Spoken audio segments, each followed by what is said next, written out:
నూలులో శతాబ్దాల గౌరవం, పట్టు పరంపరకు ప్రతీక, సంప్రదాయానికి శాశ్వత చిరునామా సఖీ. నమస్తే రమగారు. నమస్తే జయ.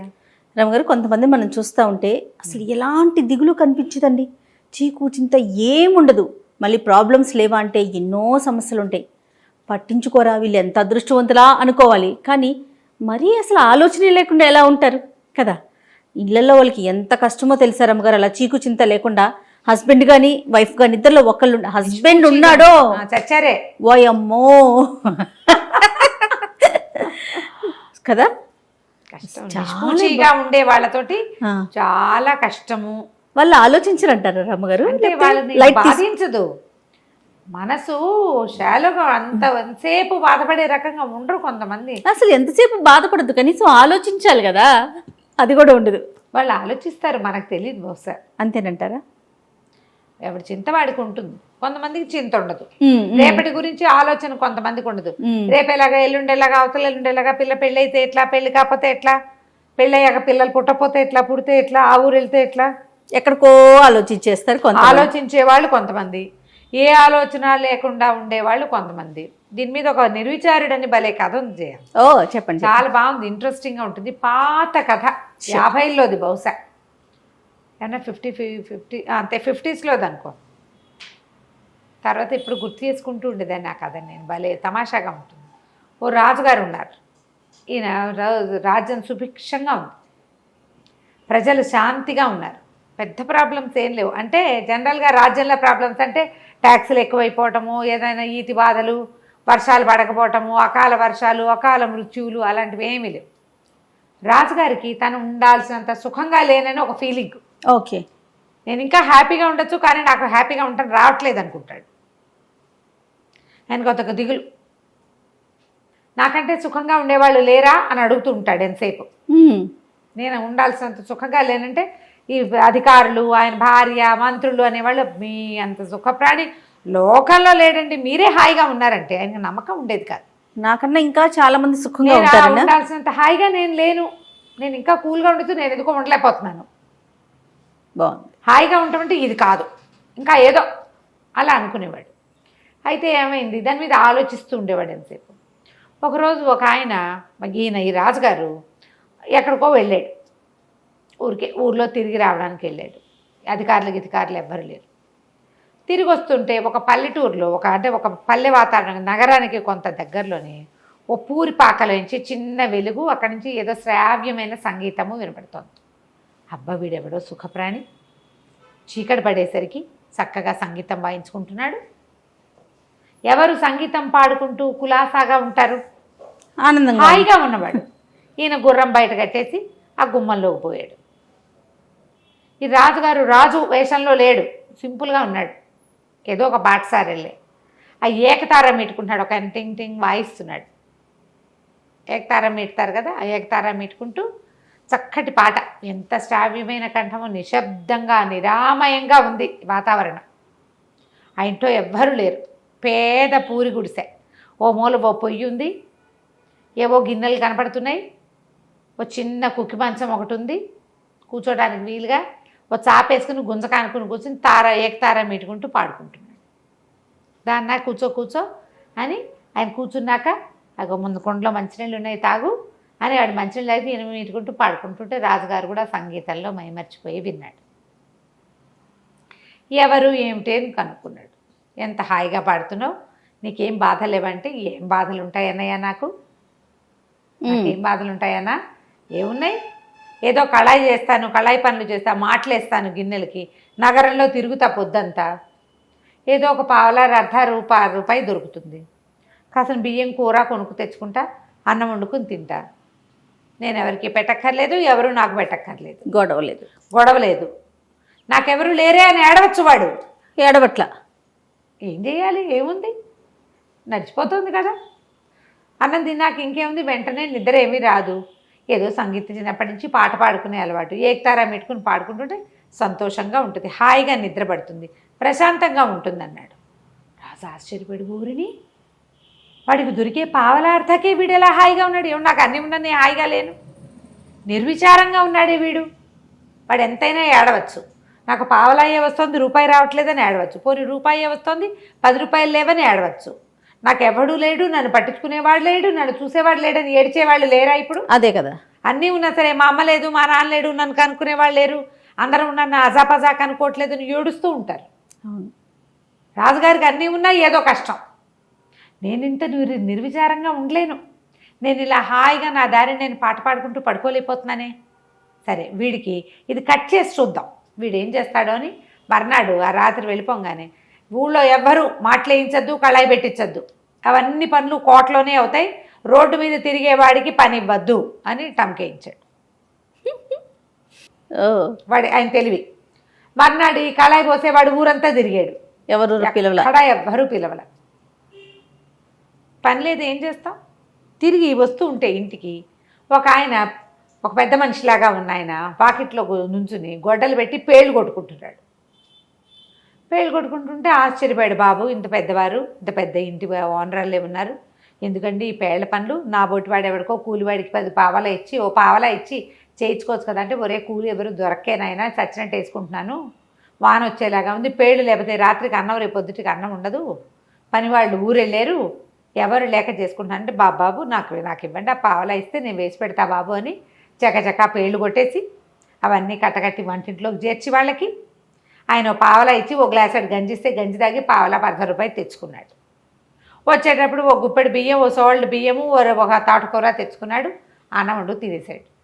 అయిపోయి ఆ రోజు ఏకతారం పెట్టుకుంటున్నాడు.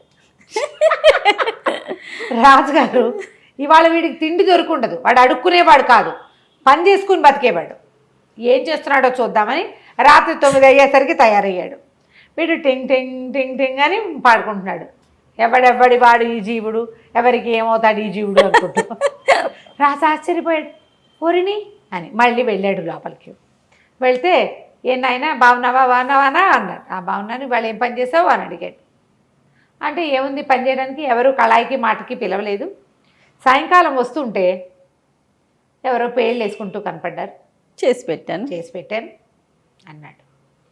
అయితే అప్పటి నుంచి రాజుగారు ఆశ్చర్యంగా ఉంది ఆయనకి. వెళ్ళిపోయాడు. రోజు పేళ్ళు వేసుకునే బతకడం మొదలుపెట్టాడు. ఊరంతా తిరిగి ఎవరికైనా కట్టిపేళ్ళు కొట్టి పెట్టాలమ్మా, ఏదైనా బరువు పని చేయాలా అని హాయిగా రోజు తెచ్చుకుంటాడు. అందుకుముందు మొదటి రోజున 1/2 రూపాయే వచ్చింది, తర్వాత నుంచి రూపాయి రావటం మొదలైంది. హాయిగా కడుపు నిండా తిని ఉంటున్నాడు. మళ్ళీ వచ్చి చూశాడు రాజు, వీడు ఏకతారలో మార్పు లేదు. ఈయనేమంటున్నాడు, వీడు కాయ కష్టం చేయటం వల్ల వీడు నిర్విచారంగా ఉన్నాడు, వీడి కష్టం కట్ చేద్దాం అనుకున్నాడు రాజు. మర్నాడు ఏం చేశాడు, 10 రోజుల తర్వాత ఒక సైనికుల్ని పంపించి, నీకు భటుడు ఉద్యోగం ఇస్తున్నాం, కోటకు పిలిపించారు, భటుడు ఉద్యోగం ఇస్తున్నాము, ఉద్యోగంలో చేరమన్నారు. అనేసరికల్లా ఈ నిర్విచారుడు అన్నాడు, ఎందుకండి నాకు పొట్ట బాగానే గడిచిపోతుంది, నాకు ఉద్యోగం అవసరం లేదు బాబయ్య, హాయిగా గడిచిపోతుంది, నేను సుఖంగా ఉన్నాను అంటే వాళ్ళు ఒప్పుకోవాలి. దేవుడి నుంచి నీకు ఉద్యోగం ఇవ్వమని ఆర్డర్ వచ్చింది, నువ్వు ఉద్యోగం చేయవలసిందే, ఇదిగో బట్టలు అని భటుడి బట్టలు ఓ కత్తి ఇచ్చారు. కాదంటానికి వీల్లేదు, రాజాజ్ఞ. సరే ఏం చేశాడు, ఆ భట్టుడి బట్టలు వేసుకుని ఆ కత్తి పుచ్చుకుని వచ్చి నుంచున్నాడు. ఇక్కడ ఎక్కడో కాపలాగా ఏమంటారు, డ్యూటీలు వేస్తారుగా అక్కడ ఇక్కడ అని. 2-3 రోజులకి వాడికి తెలిసింది. అంతకుముందు ఏదో బియ్యం పప్పు ఉంటే వండు తిన్నాడు. 2-3 డేస్కే వాడికి అర్థమైంది, ఇదేంటి నెల జీతం, రోజు పావలా అర్ధం రాదు, దినబత్తెని రాదు, నెల అయ్యాక జీతం ఇస్తారు, ఈ నెల రోజులు తిండెట్లా? వీడేం చేస్తాడో చూద్దామనే రాజు ఎత్తు. ఏం చేశాడు, ఒక కమ్మరాయన దగ్గరికి వెళ్ళి, రాజుగారు తన కత్తి ఇచ్చారు కదా, ఈ సైనికులకి కత్తిస్తారు, ఒక వర కత్తి ఉంటాయి, ఆ కత్తిని కుదవబెట్టాడు ఆయన దగ్గర. కుదవబెట్టి వ్యాపారి దగ్గర ఆయన ఏం చేస్తాడంటే, వ్యాపారి కత్తులు వాళ్ళకి వీళ్ళకి రెంట్కి ఇస్తాడు. తనకి దినవారీ ఓ పావలా వచ్చేలాగా ఏర్పరచుకున్నాడు. ఆ పావలాతోటి ఒక గుప్పెడు బియ్యం కొనుక్కుంటాడు, ఏదైనా ఒక కూర కొనుక్కుని వంట చేసుకుంటాడు. ఈ ఊర ఖాళీగా ఉంది.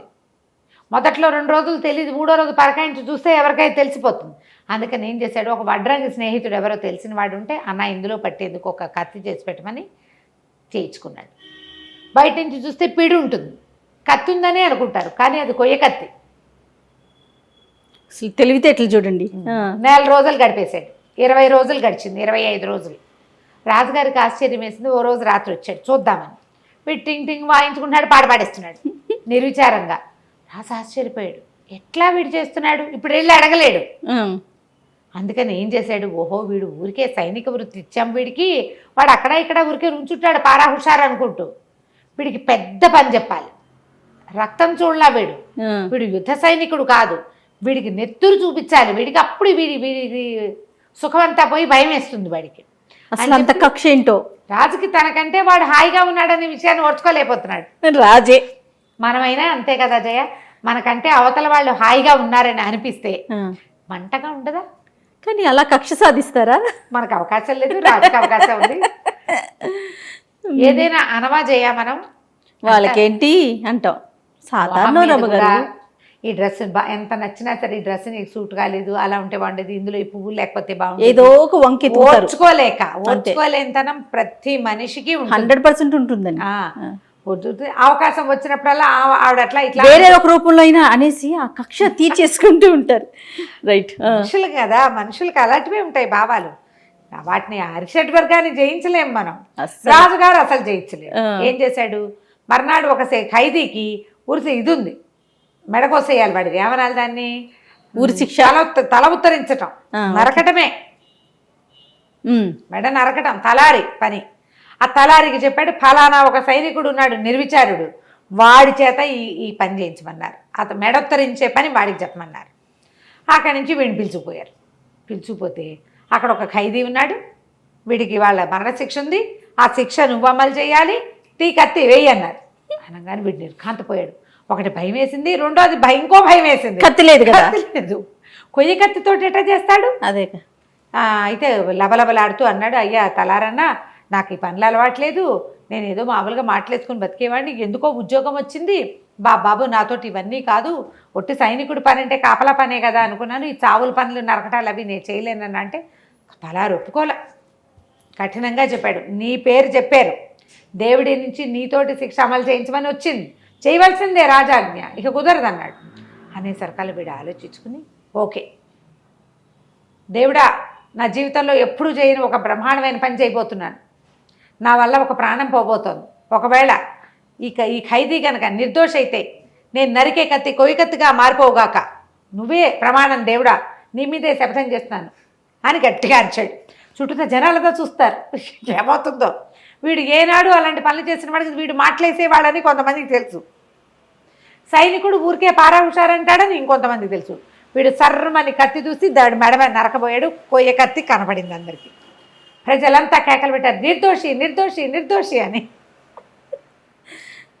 మ్యూజిక్ ఏం రాలేదు, మ్యూజిక్ వస్తుంది, ఇక్కడ ఏమీ రాలే, కత్తి మాత్రం కొయ్య కత్తిగా మారిపోయింది. పిడి రాజుగారు ఇచ్చిన కత్తి పిడే, అదే కదా, కత్తి మాత్రం కొయ్య కత్తి. తలారి కూడా నిర్ఘాంతపడి, ఇదేంటి విచిత్రం, ఎప్పుడూ చూడలేదే, వీడు మహామహిమాన్వితుడిగా కనబడ్డాడు జనాలందరికీ. పరిగెత్తుకుంటూ పోయి రాజుగారికి చెప్పారు, వాడు నిర్దోషండి, వాడి నిర్దోషం ఏంటి, అంతా విచారించాం, వాడు నిర్దోషి కాదు, వాడు దోషి, వాడు 5 హత్యలు చేశాడు, దారి దోపిడి దొంగ వాడు అంటాడు రాజు. జడ్జిని పిలిచారు, మంత్రిని పిలిచారు, అందరూ వాడు దొంగ వాడు హంతకుడు అంటే కత్తి కొయ్య కత్తిగా ఎలా మారిపోయింది? ప్రజలు ఒప్పుకోవటాల, నిర్దోషికి శిక్ష ఇస్తారా? మేము చూస్తుండగానే కత్తి కొయ్య కత్తిగా మారిపోయింది. కేకలు పెట్టేసి జనాలంతా క్యాండిల్ ర్యాలీ లాంటిది చేయటం మొదలుపెట్టారు. రాజుగారు ఆశ్చర్యపోయి, ఈ నిర్విచారుడు, ఈ పాటగాడు ఉన్నాడు కదా సంగీత పాడుకునేవాడు, వీడిని పిలిచాడు. ఒరే నాయన ఏంటి కథ అంటే, నేనేం చేయను ప్రభు, ఇలా జరిగిందండి చెప్పేశాడు. చెప్పంగానే రాజుగారు అనుకున్నాడు, వాడు హాయిగా ఉండటానికి అలవాటు పడ్డవాడు, వాళ్ళు నిర్విచారంగానే ఉంటారు, వాడికి డబ్బులు ఉన్నాయి, లేదు ఉద్యోగం ఉంది, పదవి ఉంది, ఇవి కాదు, అంతే. నిర్విచారంగా ఉండటం వాడి మనస్తత్వం. డబ్బుంటే సుఖంగా ఉంటారని, రాజైతే సుఖంగా ఉంటారని, ఉద్యోగం ఉంటే సుఖంగా ఉంటాం కాదు, సుఖంగా ఉండటం అనేది ఒక తత్వం, అంతే. ఏదున్నా లేకపోయినా ఆ ఖైదీకేమో శిక్షని మరణ శిక్ష చేసి మరి ప్రజల్లో గొడవ వస్తుందిగా, వాడికేమో ఆజన్మాంతం జైలు శిక్ష విధించి ఈ పాటగాడిని నీకు చేతొచ్చిన పని చేసుకో అని చెప్పి వదిలిపెట్టేశారు. ఏమైనా ఇవ్వమని ఏం వద్దండి, నా బతుకు నేను బతుకుతాను అన్నాడు. పావలా అర్థం వస్తే చాలు, ఏకతారం మీటుకోవడానికి అంతకంటే ఏం కావాలి, అంతే. హాయిగా దాన్ని పోయాడు. రాజుగారు ఆ తర్వాత నాకంటే సుఖంగా ఎవడున్నాడు అని చూడడం మానేశాడు. సూపర్, వాడి తెలివితేటలు సూపర్. నమస్తే రమ్మగారు. నమస్తే.